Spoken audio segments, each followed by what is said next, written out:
ce Sénat va travailler comme un arbitre, ce sera comme un arbitre du jeu politique dans la nation. Ce sera comme un conseil de sages en quelque sorte qui viendrait à arbitrer les différends entre le pouvoir exécutif et le pouvoir législatif. Ce qui ramène à ma question du sens des élections, parce qu'on pourrait finalement se demander pourquoi les électeurs iraient voter en mars ou avril prochain pour un président dont les pouvoirs seront forcément amoindris face à ce Sénat.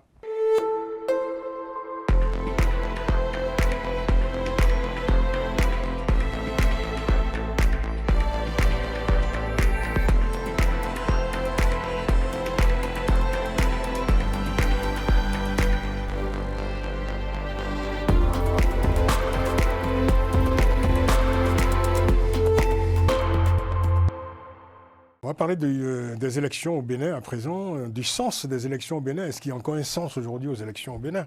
Le 11 janvier dernier, les électeurs béninois se sont rendus aux urnes pour des élections législatives et communales. Élections dans un climat particulier, un mois après une tentative d'échouer de coup d'État. Des élections sur fond de contestation aussi, contestation des oppositions après une réforme constitutionnelle controversée en novembre dernier. Une partie de l'électorat a choisi l'abstention et les Béninois seront de nouveau appelés aux urnes dans 3 mois pour une présidentielle. Émeric Torreon, alors on ne connaît pas encore les résultats de ces élections du 11 janvier, mais que faut-il déjà retenir de ce rendez-vous électoral? Alors, qu'est-ce que ça change dans la vie politique béninoise? Bon, ça permet d'élire des conseillers municipaux, des maires à la tête des communes du Bénin et des députés à l'Assemblée nationale, et des députés et des maires qui feront désormais un mandat de 7 ans. Très bien. Voilà, avec un code électoral très compliqué d'ailleurs. Le Bénin, aujourd'hui, le code électoral est plus compliqué, avec des conditionnalités extrêmement contraignantes pour pouvoir jouir de ces résultats électoraux. C'est vrai que c'est un code électoral qui attise la polémique et à juste raison, parce que quand on dit tous les partis en liste doivent avoir 20% de l'électorat dans les circonscriptions. Toutes les circonscriptions. Ouais, c'est compliqué. Je ne jouerai pas tout petit peu, je ne mettrai pas des gants, il faut être honnête, c'est compliqué. C'est compliqué. C'est difficile. Et c'est difficile, je dirais. Ouais, j'ai rien compris. C'est vraiment difficile. C'est surtout difficile de voir advenir l'alternance avec un tel code. C'est un code qui verrouille quand même le jeu électoral.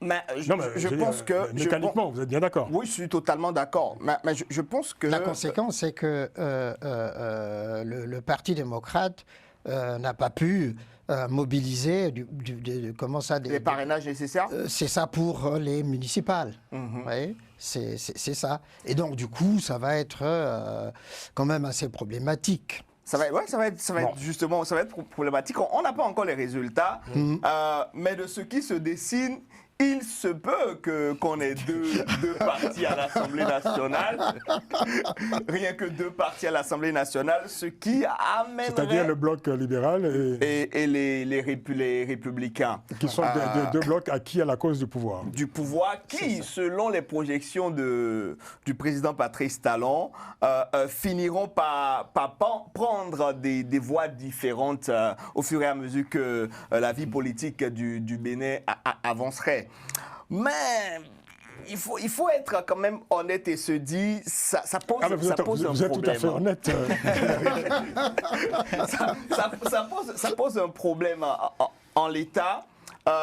Vu que le parti phare de l'opposition se retrouve ou pourrait se retrouver sans représentant à l'Assemblée nationale. Et sans candidat à la prochaine présidentielle. Et sans candidat à la prochaine présidentielle, c'est difficile à comprendre. D'où ma question, quel est le sens des élections aujourd'hui au Bénin? Les élections restent les élections, puisque ça permettra d'élire des représentants du peuple, même si une frange de la classe politique ne se retrouve pas sur la liste électorale, on serait obligé d'y aller comme ça, avec une démocratie qui se construit, qui est en pleine construction, de nouveaux tests qui sont en train d'être expérimentés. Et je pense que la nouvelle législature doit travailler à corriger ces détails pour que prochainement qu'on puisse avoir des partis d'opposition, des partis plus forts qui pourront se représenter pour les prochaines échéances. On sait que le pays connaît des tensions larvées persistantes depuis 2019. Exactement.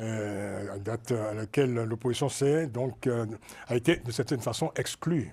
Surtout, il ne faut pas oublier l'objectif premier.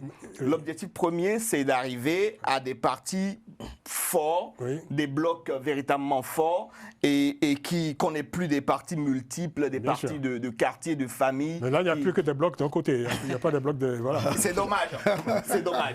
C'est dommage. Non, parce que ces élections, finalement, auraient pu résoudre quelques frustrations, par exemple. Ce n'est pas le cas. Exactement. Donc, celles qui viennent de se passer, elles auraient pu apaiser, je dirais, quelques tensions.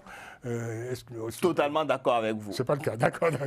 Bon, un mot encore sur cette réforme conditionnelle controversée de novembre dernier. Selon les opposants, cette réforme serait taillée sur mesure pour Patrice Talon, pour le président Patrice Talon, avec la création d'un Sénat et l'allongement des mandats électifs de 5 à 7 ans. C'est vrai que beaucoup de Béninois, pas forcément de l'opposition d'ailleurs, se sont demandé mais pourquoi un Sénat quoi? Quelle était la justification de la création de cette institution? Et puis voilà, donc tout cela évidemment alimente les soupçons, alimente les supputations. Et tout ça finalement ne contribue pas à apaiser le climat politique dans ce pays, Émeric. Alors, on pointe du doigt Patrice Talon qui chercherait à dans l'ombre tirer les ficelles. Et il a dit d'ailleurs qu'il siégera au sein de ce Sénat, puisque le Sénat ne détient pas un droit de veto. Ah ben ce Sénat, en tout cas tel qu'il est mis en place, quand on voit les prérogatives, je veux dire, ces prérogatives dépassent parfois même celles du chef de l'État. Elles s'imposent aussi à l'Assemblée nationale. Donc c'est quand même ce Sénat va travailler comme un arbitre ce sera comme un arbitre du jeu politique dans la nation. Ce sera comme un conseil de sages en quelque sorte qui viendrait arbitrer les différends entre le pouvoir exécutif et le pouvoir législatif. Ce qui ramène à ma question du sens des élections, parce qu'on pourrait finalement se demander pourquoi les électeurs iraient voter en mars ou avril prochain pour un président dont les pouvoirs seront forcément amoindris face à ce Sénat. Ben, ce Sénat, comme je vous l'ai dit, c'est un Sénat qui jouera l'arbitre. C'est pas un Sénat comme tous les autres Sénats qu'on rencontre dans les autres... Cet arbitrage était nécessaire dans la vie politique dans les jeux démocratiques. Cet arbitrage était nécessaire dans le jeu politique béninois? Bon, avec ce qu'on a observé par le passé... le pays n'était pas à feu à sang, pas le passé. Mais il y avait des tensions qui empêchaient quand même de pouvoir poser les bases d'un processus de développement. Des tensions politiques. Quand la tension politique devient un frein au développement, je pense qu'il faut trouver un moyen... Vous voulez dire que la démocratie est l'ennemi de l'économie? Non, la démocratie peut être ennemie de l'économie quand les politiciens s'en servent pour bloquer le processus de développement. Oui. Et quand c'est comme ça, il faut se poser à un moment donné la question de savoir quel mécanisme mettre en place. Il n'y a jamais eu de soupçon de guerre civile au Bénin depuis 1990. Enfin, depuis que la démocratie a été instaurée dans ce pays, je veux dire, on n'a pas observé, je dirais, des risques majeurs, de risques de guerre civile au Bénin, au point aujourd'hui de vouloir, je veux dire, apaiser, je dirais, des tensions qui restent des tensions imaginaires. Soyons honnêtes, Francis. Tel que c'est présenté. Quand il faut faire circuler des mallettes d'argent pour faire voter des lois dans une Assemblée nationale et que des députés de base acquis à votre cause se voient voter contre vous quand quelqu'un d'autre ou un opérateur économique influent. C'était le jeu politique au Bénin. Aujourd'hui, tout ça est assaini. je n'ai pas d'éléments pour en parler, mais ce que je sais, et le fait c'est d'avoir qu'aujourd'hui, une sorte de parti unique aujourd'hui à l'Assemblée nationale est une réponse à tout cela. il y a 2 blocs au niveau de l'Assemblée. Mais les 2 blocs qui sont... Il y a 2 blocs. Il y a 2 blocs. Il y a les républicains. Il y a le bloc républicain et il y a l'UPR. Et les 2 partis, comme je vous l'ai dit, à un moment donné, finiront par prendre des orientations. On s'oriente vers une présidentielle sans opposition, sans candidat de l'opposition. C'est dommage, mais bon. Ah oui, bon. C'est un peu le syndrome Rapidement, du- fais un tour de table rapidement, parce que je vois le Moi, chrono, en réalité, le message du chrono. la lecture de la révision du code électoral m'a donné des maux de tête. Parce que je n'ai pas du tout compris cette révision du code électoral qui corse les règles. Bon, j'aurais compris les 20%, la question des 20%, parce que je connais un pays qui l'a expérimenté, l'Allemagne, il y avait ce qu'on appelle du 5%-Hürde, donc cette barrière des 5% qu'il fallait franchir pour avoir une représentation nationale. Oui. Mais quand on établit 20%, et ça devient... Moi, déjà, cette question ça devient exclusif entre 20% et 15%. 10%, pardon.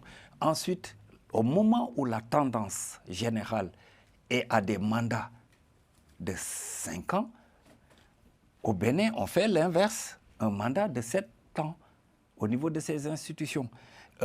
Et pire, on crée un Sénat censé jouer le rôle d'arbitre. Mais c'est comme si on faisait un retour à la 4e République française, où pratiquement tous les 6 mois, tous les 9 mois, c'est la chute d'un gouvernement et la formation d'un autre gouvernement. Est-ce que le but du jeu, c'est ça? Même le Sénat français n'avait pas les prérogatives qu'aura désormais. Même cette 4e République, avec le président du Conseil, n'avait pas ces prérogatives. Et on se demande à quel jeu joue Patrice Talon. On va rester sur cette question. Alfred? Alors, moi, j'admire la casuistique d'Émeric. C'est de la casuistique. Mais non, mais plus sérieusement. Il le fait bien.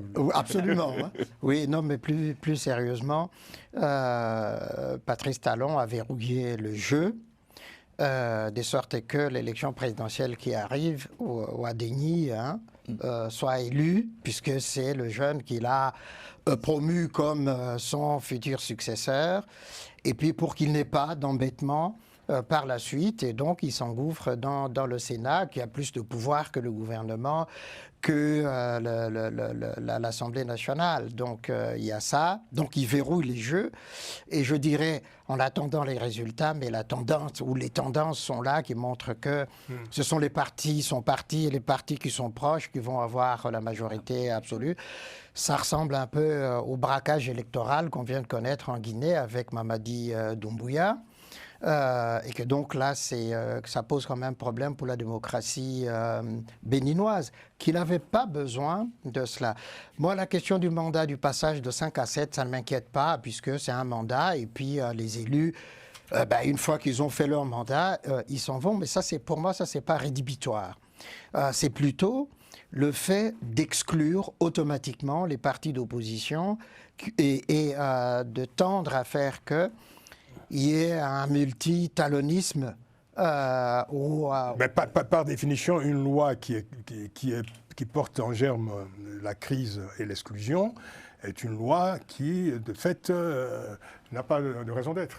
Mais on est tout à fait d'accord. Quelle soit cette loi. Absolument. Mais Talon, lui, il a voulu exactement verrouiller, Il a ses objectifs. verrouiller ces jeux-là de cette manière, d'écarter effectivement cette adversité qui aurait pu éventuellement se retourner contre lui. Bon.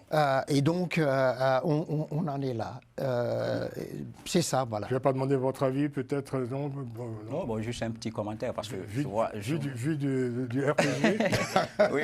Bon, vous savez, moi, Patrice Talon, c'est quelqu'un que j'admirais beaucoup, mais honnêtement, ça a été quand même une grande déception pour moi, parce que je vois beaucoup de similitudes entre ce que Doumbouya est en train de faire en Guinée et ce que Talon fait. Alors que le Bénin a une tradition... alors que le Bénin a une tradition démocratique assez avancée. Quand vous excluez du jeu démocratique le principal parti du pays, c'est-à-dire l'ancien parti, celui de Yahi, le démocrate, quand vous l'excluez et des élections qui se passent, oui. et probablement des élections à venir, et quand ça y est, c'est fait. C'est fait. voilà. Et quand vous mettez des seuils aussi élevés que ça, 20%, je suis d'accord qu'on puisse mettre des seuils 5-10%, parce qu'un parti politique ne peut pas être implanté de façon similaire sur tout le territoire national. Vous ne pouvez pas avoir les 80-60%, vous pouvez avoir 10%, 5% et 80%. Et donc, quand vous excluez les partis et que vous mettez ces conditions, et qu'enfin, vous voulez créer un Sénat, comme un peu l'exemple du Togo, parce que la vérité, c'est ça, l'objectif est ça. Le Sénat étant déjà budgétivore, nos pays là n'ont pas besoin de ça, et de deux, il va certainement être à la tête de ce Sénat, être élu sénateur à vie, comme Faure l'a fait au Togo, pour faire en sorte, en tout cas, qu'il ait toujours une même mise sur le gouvernement. Pour moi, aujourd'hui, c'est vraiment une grosse déception. On aurait bien aimé que le Bénin continue plus à progresser dans son élan démocratique. Merci, Karam Nabé. On va terminer. Alors, vous êtes témoin, il y a l'horloge en face. On n'a plus beaucoup de temps. On aura peut-être l'occasion de revenir à ce sujet. Juste un petit mot. Il y a un dernier sujet, mais bon, je pense qu'il y aura peut-être juste une question et une réponse. Allez-y. Juste pour dire que, en fait, c'est pas Talon qui exclut le parti les démocrates. Le parti Les démocrates n'a pas suggéré le système de parrainage et le jeu lui a échappé. Voilà. Et le parti s'est retrouvé sans ceux-là se font en Afrique. On essaie de corrompre un des députés pour faire en sorte qu'il ne puisse pas accorder sa voix.